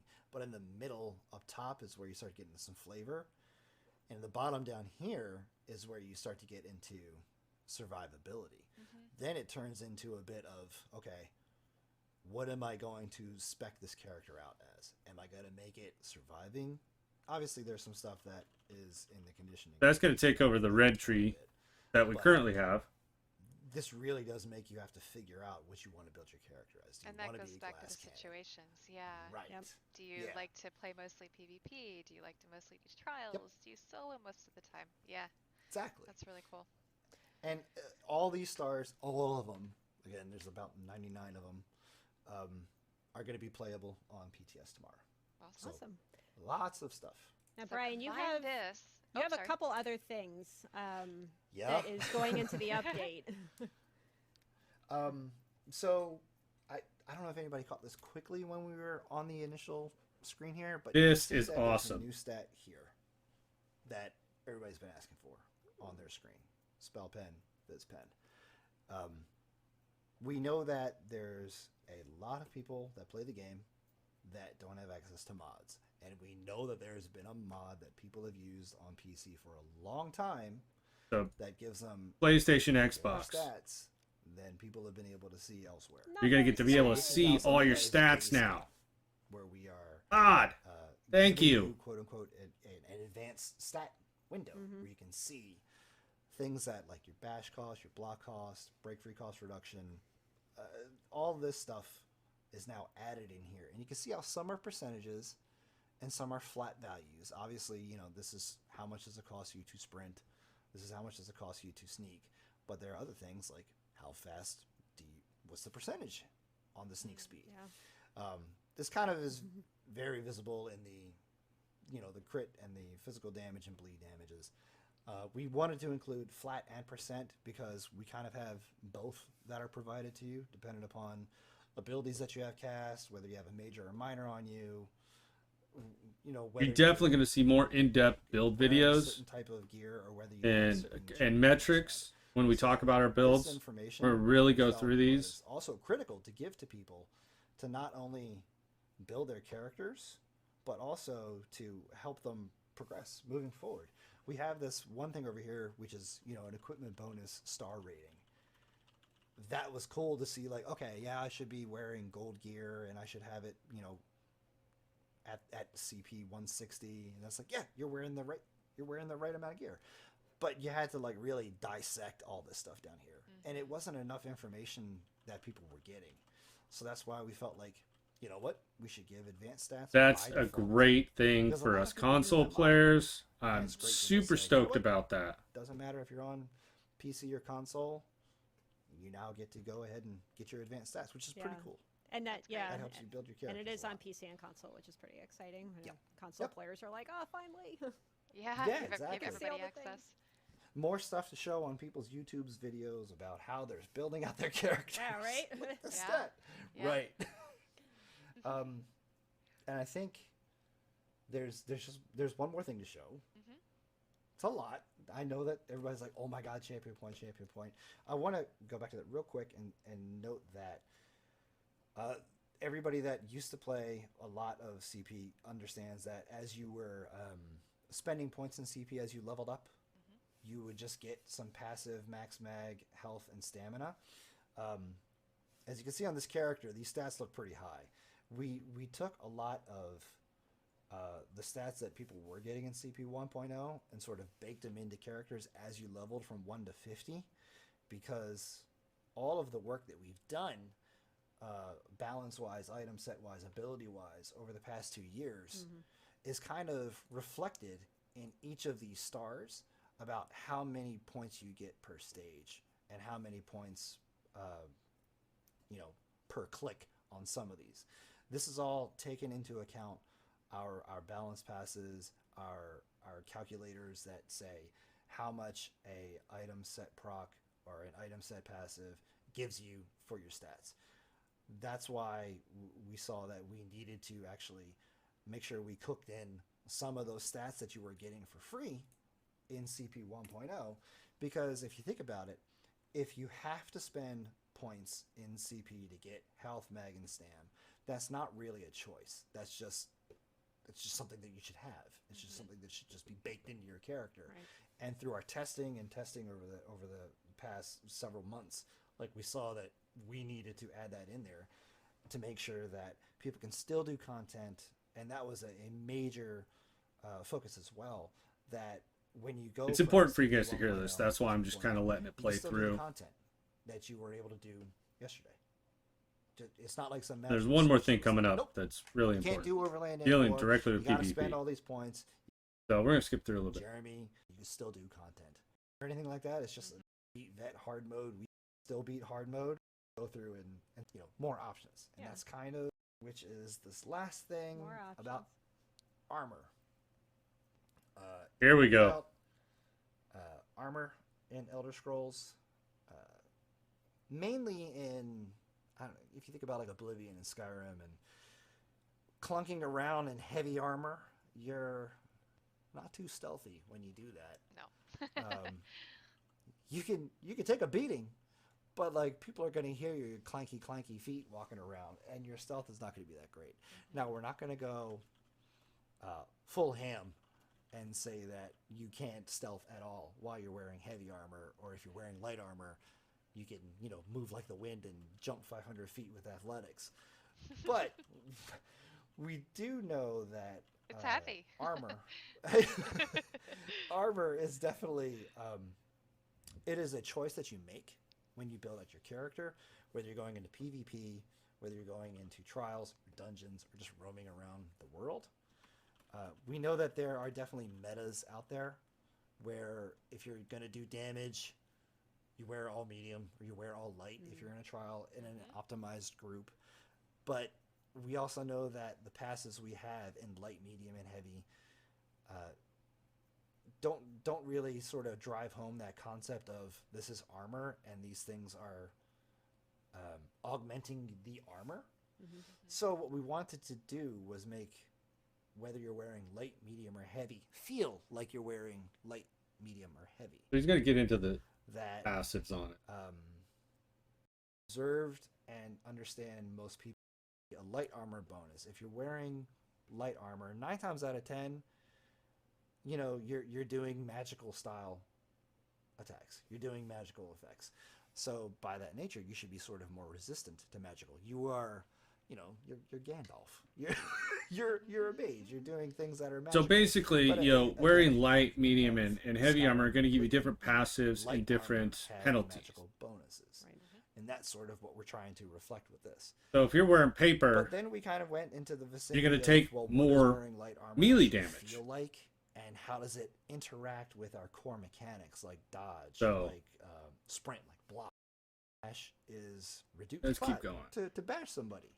But on the other hand, your damage while bashing is reduced because there's not a lot behind it.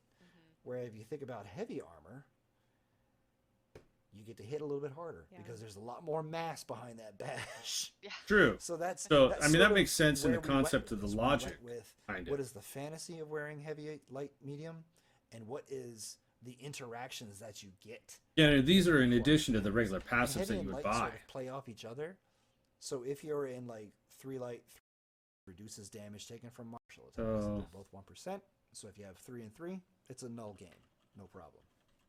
Medium is where we sort of added some extra little tidbits that felt more like you're a sneaky. This makes you more of a That's stealth. sort of what medium felt like to us. It felt like, you know, you're a typical, you're a roguey style character walking around. So stealing reduce the things, cost of sneaking sprint, things. reduce the cost of So that's sneak, where we had to reduce get the a little cost of creative as block, well. Like, you know, reduces damage from AoE, and increases your movement speed. you dodge, you get to So- not necessarily get too messed up. That's with the good. Effect. You're a slippery character. It's leather. Stuff doesn't stick to it. You know what I mean? Where we went with armor to make armor feel. So I really like the changes. We'll see how it plays out. Was And this right? And this is gonna reflect, and that's fine.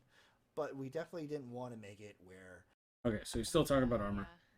Right. In a lot of cases. And whoops, and that's again what the combat team has been tasked to look at. All right, so Well, not for update But- 29, but Not for in the 29. future. Right. Yeah. That's a lot to. I've lost a lot of hair in the past. so we're gonna get into PvP in but just a minute. Yeah, it's been a. But we've had a lot of work Yeah. that we've. Combat team has done. It's been about the past update. Yeah. Like yeah. we're coming, and this hours of Let's keep going. play it. we will be posting a more detailed write-up on the forums immediately following. Yes. And we'll go in that in just a minute. Just kind of getting into the new champion system, or I'll say the updated champion system, and then touching on the advanced stats and the armor type changes. And again, like this will all be in the patch notes also tomorrow. Patch notes are gonna be That's long. my PTS maintenance. So Lots of info. passions. There's going to be other changes that we do. You know, performance issues with various abilities that will be in the PTS. We again thank everybody. So It's a lot of work, but we are years to come. now we would be amiss if we didn't touch on PvP updates. So Right. last year, if you remember, we were kind of investigating ways to improve performance in Cyrodiil. We ran a Yep. whole bunch of tests throughout 2020. and it didn't work. And as So- I posted on the forums, those tests didn't result in a significant enough impact on improving the overall experience in Cyrodiil. Right. So we had last Right. said, you know, we're going to go back to the drawing board, kind of digest everything, and then kind of come back in the new year to see what we want to do next. So Yep. do you want to touch on, we've had a couple meetings so far, just kind of touch on what we're planning on doing first? Nope. No, I'm just kidding. Okay. All right, bye. Moving on. So what's so- the next test? The next test, we believe is going to be happening sometime in mid-February, where we intend to disable item set procs in Cyrodiil. It's only going to be Cyrodiil. Battlegrounds in Imperial City will still Oh remain yes. just the same. But this means not just item set procs, but also item sets that have any sort of ability associated with it. This gets back to kind of what we talked about a little bit with Champion, where if you think about a set like Seducer, it has to check, are you doing a magical ability? That's a check. And we are just straight up like disabling checks across the board, whether it's,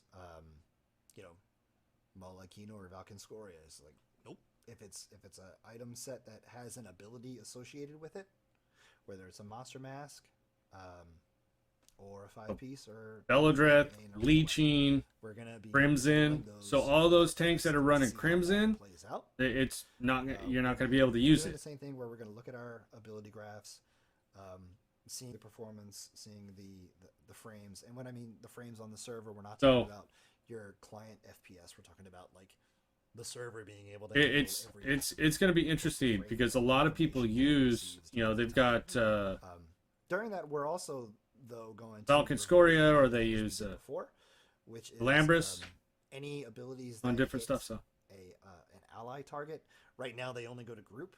We're gonna let them go outside of group again. oh, Vigor, your rapid regen, all that stuff's going to be able to hit people again. Barrier, performance gain out of that, and we wanted Horn, to all that stuff for a little bit to see if there was something we needed to visualize over time. But also we've seen the feedback from the forums, from the players out there. Yeah. Not being able to hear your buddy that's right next to you kind of sucks. Yeah, and that was a big one. I mean, you got two small groups and they can't heal each other. So I mean, they cut down the group size by turning. But trying to coordinate two Zergs, it's you're all running in there. If you're on the same team, you should be able to get all that stuff. If someone's laying down a regen or an altar or a bubble, able to heal Gina when she's right so next to her. It was pointless to do it. Yes, it cut down on the checks a lot, but frame hit. If they're gonna reintroduce that and take down on the proc sets, then I think that'll definitely help a lot. So that's why we are rolling that one back as well. Because most people are running 2-3 proc sets each. The test that we ran last year, this will So only be live in Cyrodiil for and yeah, and they have to do it on the live servers. So people don't have to redo their sets. Right. Yeah. I see with this there's going to be a lot of so we'll 4-4-3 we'll have more information rather than posted 5-5-2 soon, just but kind of how this test is going to work and recapping everything. unless you're going to run a 5-5-2 with a static on the forums in more detail static set like a champion point improvements, Julianos, UI, and the other Sorrow, like Doctor. It's a long read. Sorry. So no, it's good. People anyways, so much for Thank joining you so us. much. Showing Tell all Link of we this said off. hello. they are all done with Link this. is locked out right there. He's good. I know my They go over a couple more things, but so yeah, that was it. Some key takeaways from it that I really like was the companions. I think that's great for people that do solo play, or for those that want to try and do it a little bit harder in just 2-man groups, or 2-man dungeons. If you each have a companion, then you can complete the 4-man, but it's also I don't expect them to be pulling 90k DPS. So it's somewhat to help a little bit, but if you've got a healer and you need to go do a world boss or whatever, or a DPS, you need to do a world boss, you could have your companion tank it and then you damage it, so you don't have to kite it around and run around like crazy, chicken head cut off. So I think that's awesome. I like the champion point idea. I like that they bumped it up. It'll be interesting to see how they've got it all worked out and what the patch notes say. I do really like the changes to the tests that they're going to do for eliminating the procs in PvP, or in Cyrodiil at least. There's a lot of different things that are really nice to have. And so it's what happened there. Oh, there it went. So I don't know what happened there. Huh.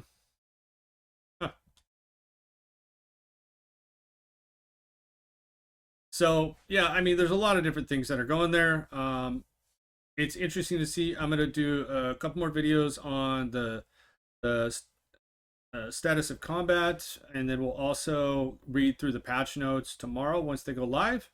And then they got to do a character copy of everybody that's on PCNA. Character copy, they'll allow us to create end game max level characters, so we'll be able to mess with all 3,600 champion points. So we're definitely probably going to get on there and test a lot of stuff out. There'll be a lot of collaboration between content creators. So be sure to like and subscribe and check out the channel for more videos on this. I want to thank everybody for watching the video. Stay safe, have fun, and wherever you go, adventure awaits.